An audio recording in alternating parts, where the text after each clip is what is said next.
Welcome to the Beyond Crude podcast, a StopEACOP campaign podcast that goes beyond the headlines to discuss issues around the StopEACOP campaign and the East African crude oil pipeline. This episode is a special episode and it's dedicated to the KCB 11. KCB 11 are the 11 Ugandan activists who were lured into the KCB Uganda basement where they were ambushed by the police and later charged with criminal trespass. They were denied bail on technicality and were due to be in court on Tuesday, 27th, for hearing. But that hearing has been adjourned because there's supposedly a symposium that the judiciary is attending, and the DPP office is also having a team building exercise. So their hearing has been postponed all the way to June 12th. A reminder that these people have stayed more than a month in jail for simply asking that KCB Uganda reconsider their involvement in the EACOP project. Today, I have lawyer June Cynthia, Ashley Kitisia, and Happy Olal. I'm going to let them introduce themselves, and then we'll kick it off from that point. June, starting with you. Introduce yourself and your organization. Thank you for having me today. My name is June Cynthia Okello. I'm an advocate of the High Court of Kenya based in Arusha, Tanzania. I work with the Pan-African Lawyers Union, which is a membership organization based in Arusha, Tanzania, but consisting of lawyers from all over Africa, including lawyers associations like the Law Society of Kenya, Tanganyika Law Society, Bar Association of Egypt, all those bar associations from different countries. And we work on we do the usual work, but there's also the human rights work. We work like a CSO, and so we work on protection of the legal profession. We work on economic rights. We work on social rights, democratic rights, and all that. So I lead climate justice and economic governance at the Pan-African Lawyers Union, and I also led the process of the request for an advisory opinion on climate change at the African Court on Human and People's Rights. And I am really glad to be here. Thank you for having me. Welcome. Ashley? Hello, everyone. Thanks for tuning in. My name is Ashley Kitisia. I serve as the Programs Manager for Africa at Laudato Si Movement. I am also a lawyer by training, and my background is on campaigning, particularly in the nexus of climate justice and also faith-based movement.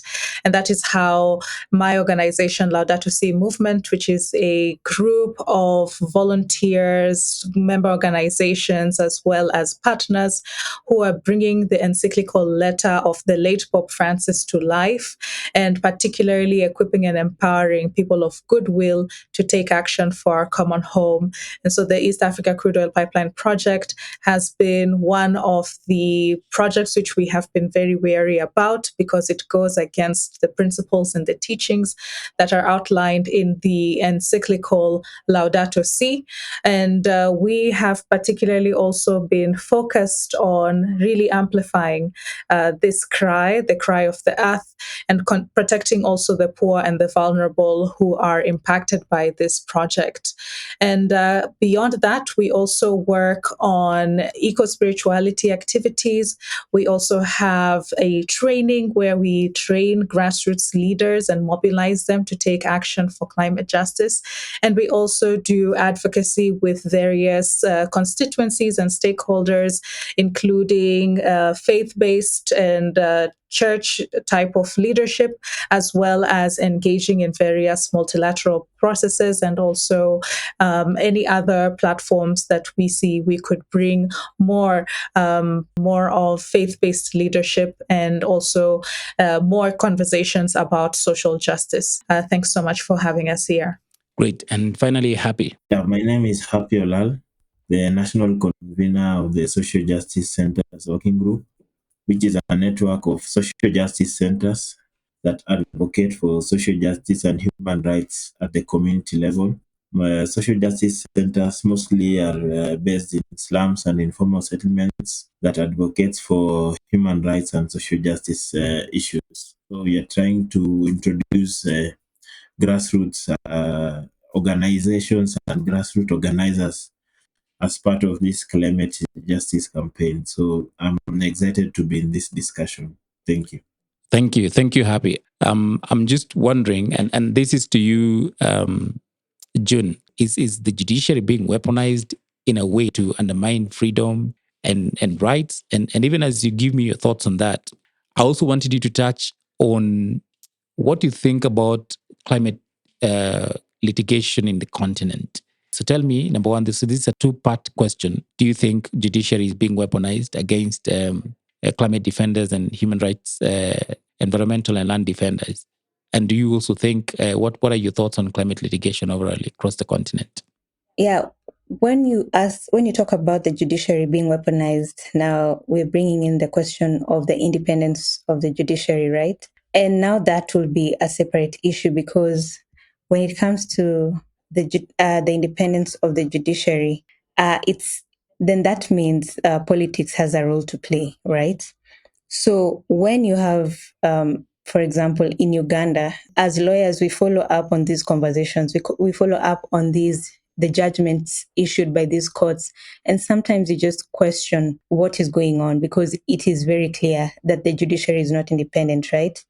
But when you come to Kenya, at least at some point or to some extent, we can say that the judiciary is independent. And so we've seen the courts go against the president himself. We've seen the courts go against the sitting regime. And so the question of the independence of the judiciary is a more extended conversation, but I would say litigation is now definitely an issue we're facing everywhere, even in Kenya. That is slap suits.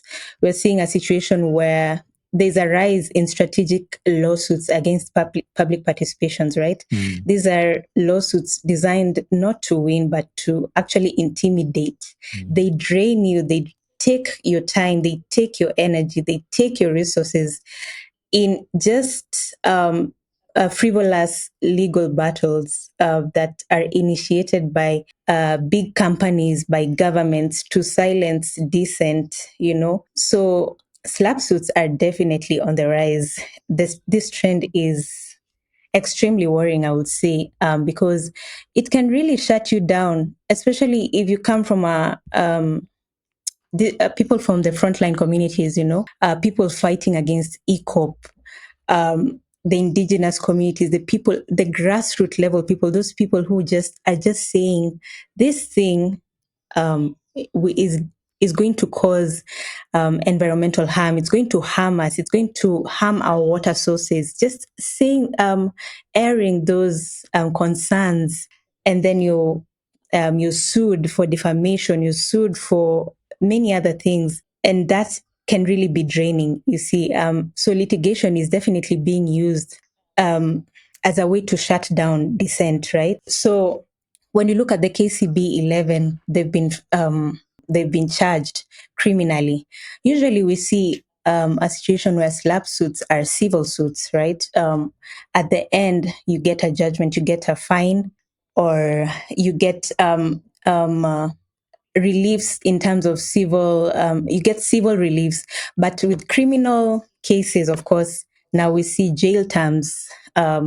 We see worse punishments than what we see in civil cases. So this one is definitely something to worry about. Now, when you see one of the biggest oil companies or fossil fuel companies, that's ExxonMobil, which has attempted to sue climate activists who have pushed for accountability, right? In South Africa also, we've seen environmental groups which are opposing coal projects being hit with defamation suits. This is really worrying because Trump is a president who has a lot of influence. The president of, I would say, quite a powerful country. And the dramatic shift towards pro-oil policies has created quite an impact. And agencies like the Environmental Protection Agency has been affected. Fossil fuel lobbying basically was welcomed into the White House. So with this regime, we expect to witness even a more hostile environment when it comes to SLAPP suits.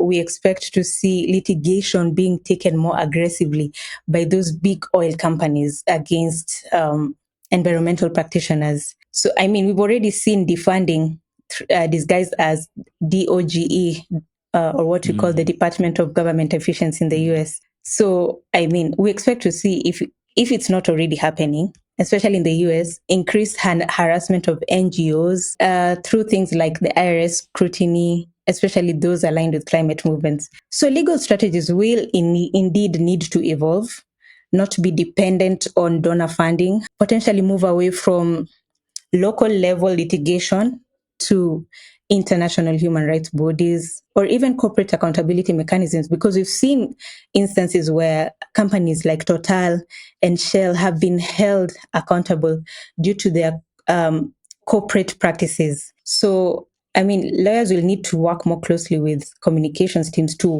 highlight these issues, because in the court of law is not the only place you need to win. The court of public opinion is equally important. I'll just end it right there. Thank you for that elaborate response. I want to come to you, Ashley. It's very interesting that faith leaders have been very vocal about what's happening in terms of climate change. Do you think, and to put it bluntly, is it because, for instance, EACOP is a moral issue? Yes. When it comes to discussions of climate justice and social justice, this is really truly intertwined with our faith. Different faiths have different aspects of one, the aspect of brotherhood, be your brother's keeper, love your neighbor, but also the aspect of stewardship, of creation, that we were given this earth and everything in it, and to use it to our own benefit, but also to make sure that we preserve it and protect it and keep its dignity for generations to come. I think that with a lot of development and a lot of changes of hearts and focusing on development and other forms of gratification, we have lost sight of that.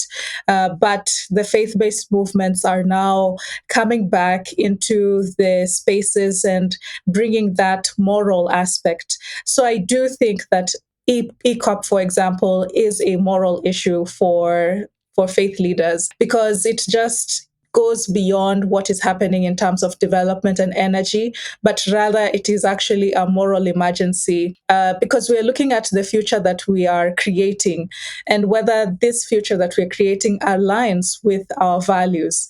Does it really uphold human dignity?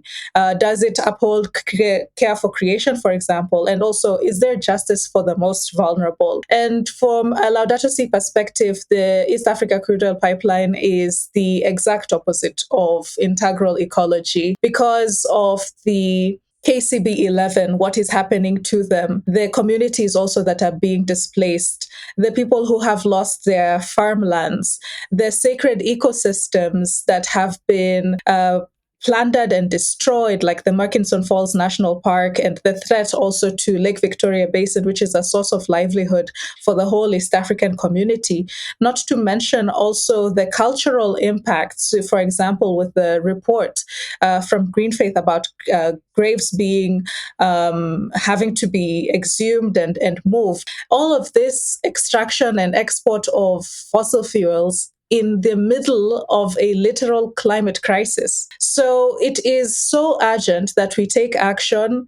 We bring together the faith-based, we don't leave them behind, because also there's a lot of numbers when it comes to religious institutions which should be utilized, but also ourselves as followers, as people who practice religion, to call upon our faith leaders to also engage in this discourse. And so we honestly need to review, particularly the morality aspect of these investments. And it will be very clear that it goes against the very values that we uphold by practicing religion. So I'll just stop at that. Thanks. Thank you very much for that response. I want to bring in Happy Olal. And Happy, as a social justice convener, much of your work and your community has been around police brutality, gender-based violence, basically things that a lot of the people within these social justice centers care for. But seeing you showing up for the climate justice protest, if I could call it so, or the protest against the KCB 11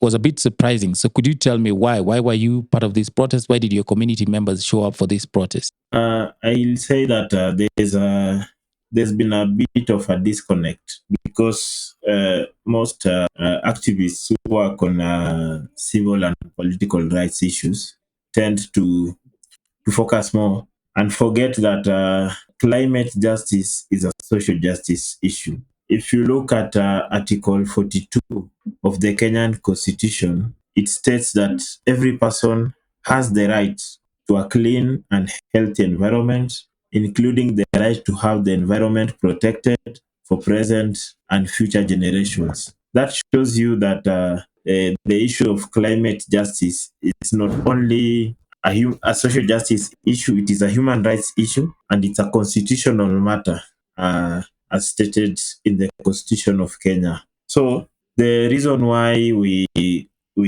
joined the protest first is the intersectionality of these issues. Like an example, the EACOP project is coming with a lot of social injustices, where you find that one, the ecosystem of all the Jumuiya, the East African region, all the people sharing Lake Victoria will be affected because that project the pipeline will be passing through the Lake Victoria basin.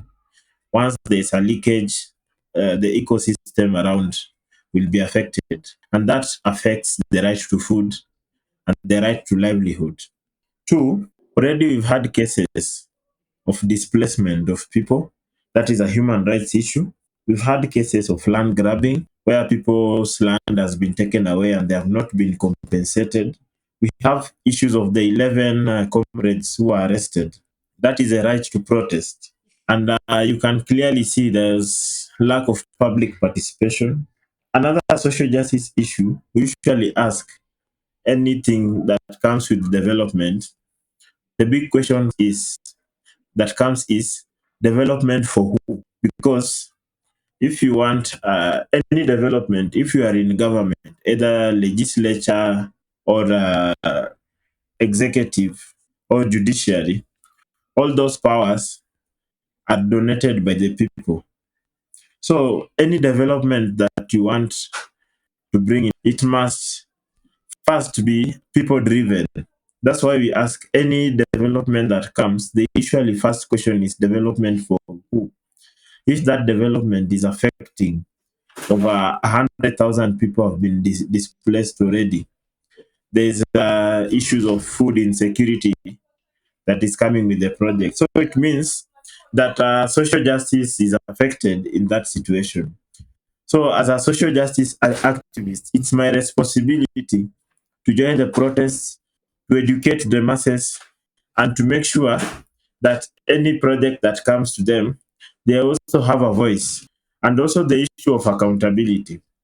KCB being a bank that is owned by Kenya, so it means it's our bank. We have a responsibility to hold it accountable. And accountability is a social justice issue. So that is why we were very keen on the street. And we will join other protests and we will join other initiatives that we will assist in stopping that project. Asante. Thank you very much for that elaborate response. And I do see the connections, as you were speaking about right to food, right to housing, and all these things being connected to being affected as far as the impact of the EACOP project goes. I want us to come back to you, June.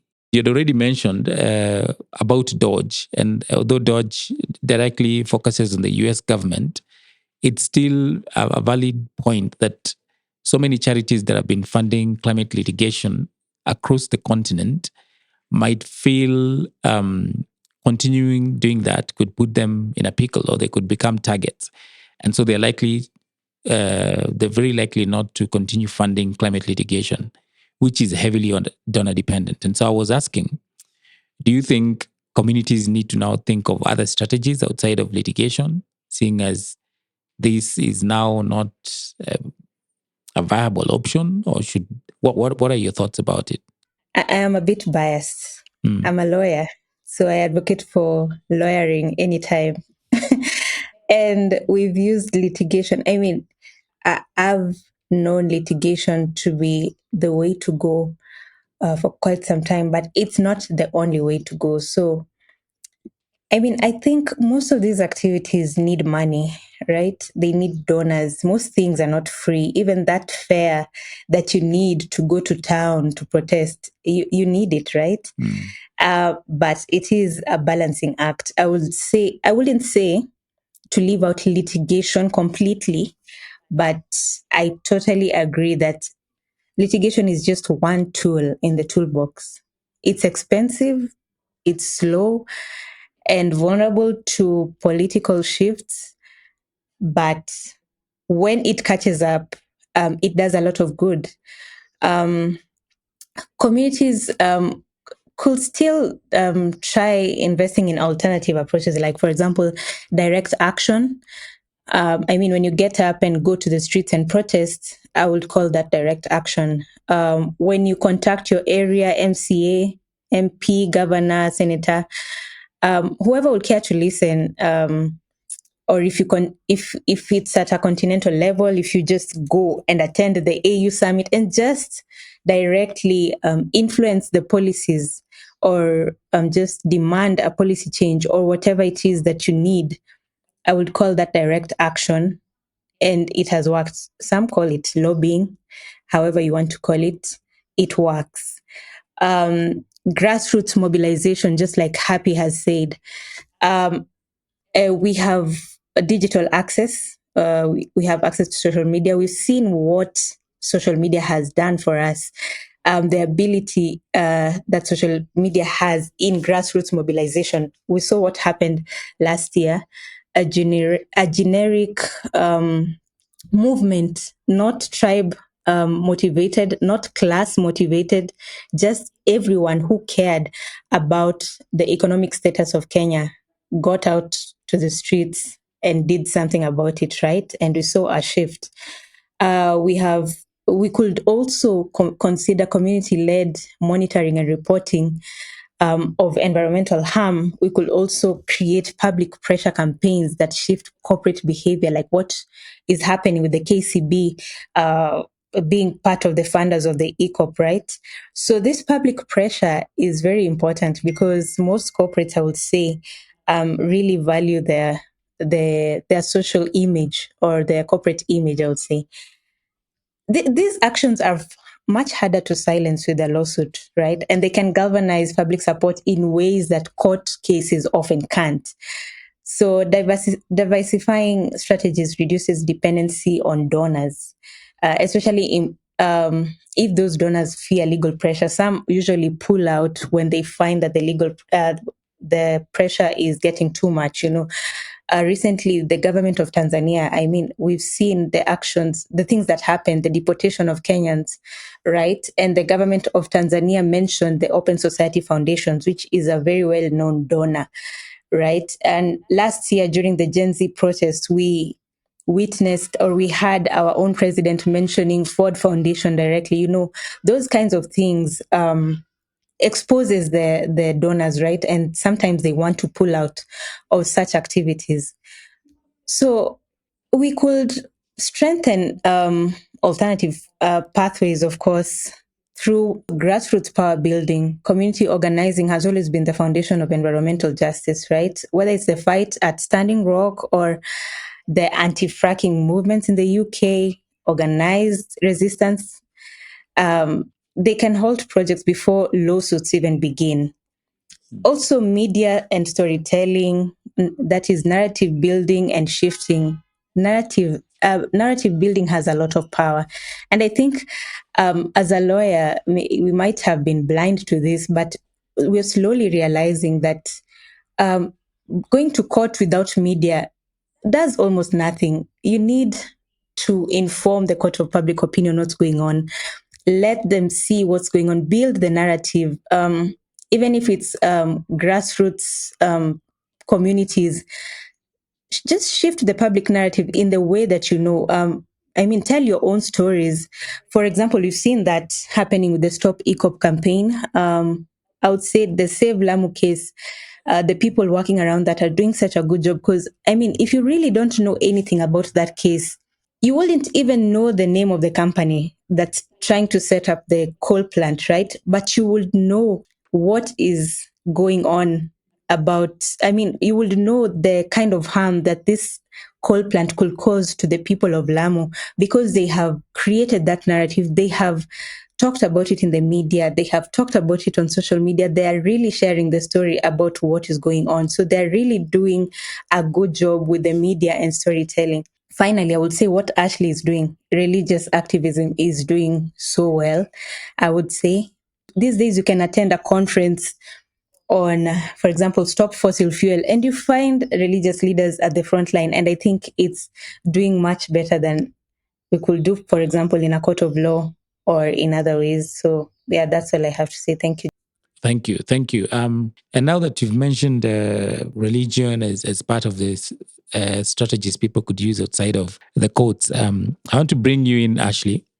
First of all, condolences to all the Catholic community following the passing on of the Pope Francis. And I think Pope Francis was one of the most consequential popes of our time. And I would want you to reflect upon his legacy. And in light of the Laudato Si, if you could also break it down for us, what does Laudato Si mean? Because this is something that is very much associated with the late Pope Francis' legacy. Yeah, Laudato Si. Laudato Si translates to praise be. Praise be to you, my Lord. And it is a prayer that was used by Saint Francis of Assisi, who is the patron saint of ecology and the saint with whom Pope Francis chose to take his name and take his work and his charism. And so Laudato Si is a prayer. So you say praise be, but also this letter was not just about Catholics. It was to all of humanity. It was to all people, to me, to you, to all religions, non-believers, etc. To all come together to think about ecology and to reclaim that space of moral clarity. Because right now there is a push to separate ethics and decision making, and this is almost so that we can, or our development partners or our activities do not have that aspect of a conscience, that we cannot reflect and feel the impact of our actions, or when we hurt someone, we do not want to feel, the injustice that we've caused to them. But Pope Francis came to be that courageous voice, that voice that even says, as Happy had intimated earlier, that climate justice is a social justice issue, and you cannot separate them. And so his legacy is all about that. In Laudato Si, and also much later in Laudate Deum, that was released right before COP28, he challenges that myth that we need to separate economic decisions and ethical decisions. And he speaks to political leaders and financial leaders, urging them to stop putting profit above people and the planet. And this message resonates deeply with the struggle against EACOP, the struggle against KCB, and the many other struggles that we are fighting in the continent and in our societies. And one of the most powerful aspect of Pope Francis' leadership was the call to divest from fossil fuels. He made that very clear that we must stop investing in activities that destroy our planet. And that includes banks, it includes corporations, it includes energy companies, but also it includes ourselves as individuals, whether directly or indirectly contributing or investing in institutions that can be able to fund projects like EACOP.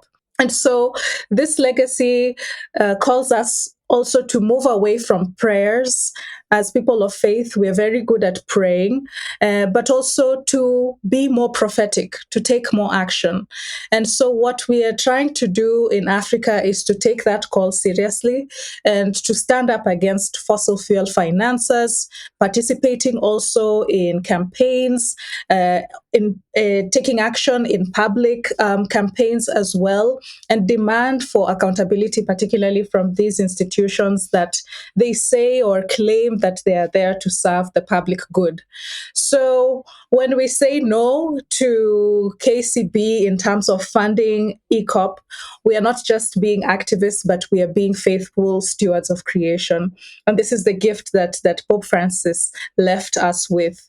With our new Pope, Pope Leo, we are also very excited because he has also been speaking about ecology and also peace building. We know that fossil fuel fuels war, and so we see that there will be still an ongoing effort, a more conscious effort from faith leaders to continue this discussion of promoting climate justice.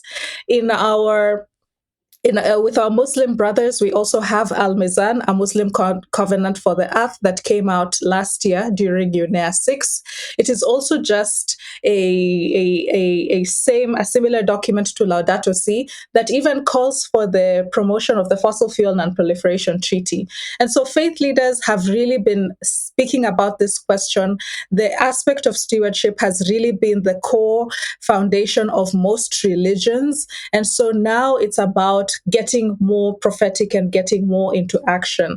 And of course, there's also similar challenges like what June had mentioned with the litigation challenges. Also, faith-based organizations and faith-based movements and leaders are also facing persecution and challenges because of the speaking against governments, for example. But we still need to continue building power. We still need to continue bridging gaps and working together as people of Africa, moving away from the various organizations and labels that we have to just work towards the common good and build the Africa that we want and ultimately build the world that we want. So thank you so much. Thank you, Ashley. So I'm going to combine these two questions for you, Happy. You had already alluded to the fact that there is a disconnect between climate change groups and the social justice movements. What do you think we can do about that? And then lastly, what steps can social justice centers take to escalate the pressure? So for us to have a successful campaign on EACOP and other ecological justice issues, we must use the courts, we must be in the streets, we must be in parliament, we must be in social media, we must be in the UN meetings, regional meetings, we must use research for technical resistance, political mobilization, we must use arts for storytelling, graffiti, cartoons, use concerts, we must go to church and mosques, we must use theater. So what I'm trying to say, we must look at the intersectionalities of how all these things are connected. We usually have a rallying call where we say organize, educate, liberate, and celebrate. Organize is that we have to organize the community around the issues that affect them on a day-to-day basis, be it climate, be it whichever rights. Educate, you have to educate them the way we're educating people about KCB and EACOP. Now the communities are more aware. So whenever we call for our next action, we'll not need to train and educate people again because they're already trying to find a way to discuss EACOP in their local languages in the way they understand. So educating communities is very important.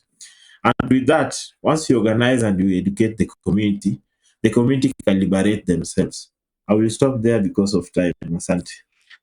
Sure, thank you for that. June, very very briefly, could you tell us how do you think the public could support frontline legal battles? So the public can support frontline legal battles through, for example, show up and speak out, whether it's at the hearing, a protest, or on social media. Your voice helps to protect those who are under legal attack. We've seen how Kenya, Uganda, and Tanzanians have stood together in the Kiza Besigye trial, in the Tundu Lissu trial. It really helps. For example, in the matter of Aaron Kiza, from all the way here in Kenya, we stood with him until the moment he was released. So we've made noise everywhere, all over Africa, for him to be released, and indeed he was released. And we're still making noise about trying of civilians in military courts, and we want to see that come to fruition. Let us also maintain political sanity. Let's vote for leaders who will defend the defenders and not the polluters. Leaders who can see beyond their nose. Even if you get into power to amass wealth, that wealth will be useless if in the end it's going to be destroyed by floods, hurricanes, droughts, or whatever. So we just need sober leaders, who understand what you're fighting for. Also, you can donate to legal defense funds. You can donate your funds, because sometimes we don't want the biased people to be the one giving their money, right? If you're able to, you give what you can. Even small contributions matter, because even during the Gen Z protests, we saw people coming together to contribute money to help those who are in need, those who are in hospital, those who are in court, and it worked really well. So that was a really good lesson learned there. Thank you. Thank you. Ashley, we end with you in less than a minute. Tell us how EACOP is threatening our shared values. Thanks so much. And I really appreciate my fellow panelists because the aspect is that everything is interconnected, that this project and every other challenge that we might be facing is a symbol of something that is very wrong with our global energy system. It really favors injustice for the poor. It promotes violence against the earth, and also it's short-sighted in terms of making decision makers ignore the cries of the people who are actually at the front line. We are talking more about the people who are holding influence, the people whom we trust in our communities. We have institutions that were built because of the promise of prosperity, but here, instead, they are backing projects that will destroy our environment, our wetlands, our rivers, our livelihoods, and also even farmers. So when it comes to values, we must realign ourselves with the values that we stand for, the values of Ubuntu, solidarity, the values of justice. So my message about this is that this is not just a problem that is maybe for Ugandans only, or a problem that should be for Tanzanians only, but this is really a global moral test. And the question is, in which side will we be on? Will we choose to be on the side of fossil fuel destruction, or can we dream? Can we take a leap forward and choose a just and sustainable future? So for the faithful listening in, it is important for us to continue standing up in churches, in mosques, and in temples and say that this is not going to happen. We do not stand for it. So in closing, Abid, it would be important to just remember that Pope Francis says that it takes one good person to restore hope. And I believe that that could be anyone who is listening and who is taking action in these campaigns. So let us continue and press on. Thank you so much. Thank you. June Cynthia Happy Olal, Ashley Kitisia, thank you for joining episode 9.